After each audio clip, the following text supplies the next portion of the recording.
በወቅታዊ ሁኔታ ከትግራይ መንግስት የተሰጠ መግለጫ የአብይ አህመድ ጆኖሳይዳዊና አምባገነናዊ አገዛዝ ሐምሌ 25 ቀን 2018 ዓ.ም ንጋት አንስቶ በምዕራብ ትግራይ ሸረሪና አካባቢ በትግራይ ሰራዊት ላይ ይፋዊ ጦርነት መክፈቱ ይታወቃል።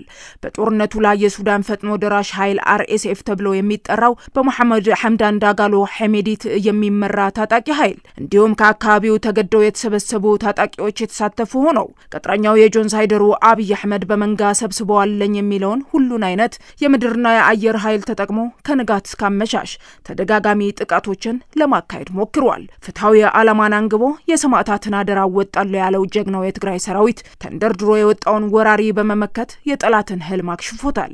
በመሆኑም ሰራዊታችን ዛሬም እንደ ትላንቱ በደማቅ ታሪክ የሚሰነድ አንጸባራቂ ጀግንነትን ፈጽመዋል። ክብርና ምስጋናም ይገባዋል። ተነድቶ የገባው ቅጥረኛው የብልጽግና ሰራዊትና ሸሪኮቹ ለማየት በሚዘገንን ደረጃ ያለቁ መሆኑና የምዕራብ ትግራይ የጤና ተቋማት እንዲሁም ጎንደርና አካባቢዋ በቁስለኞች ተሞልተው ይገኛሉ። ይህንን ተከትሎም በአካባቢው የተፈጠረውን መደናገጥ ለመሸፈን በርካታ ቁስለኞች በአውሮፕላን ተጭነው ወደ ሌሎች የኢትዮጵያ አካባቢዎች ተወስደዋል። አሁንም እየተወሰዱ ይገኛሉ።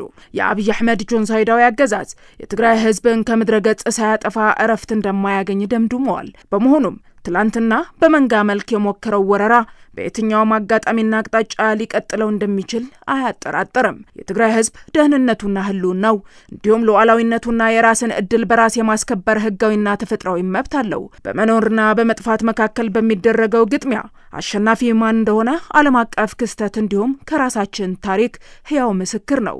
ክብርና ሞገስ ለጀግኖች ሰማዕታት። እንደ ህዝብ ከቶ አንጠፋም። የትግራይ ብሔራዊ ክልላዊ መንግስት ሐምሌ 26 ቀን 2018 ዓ.ም መቀለ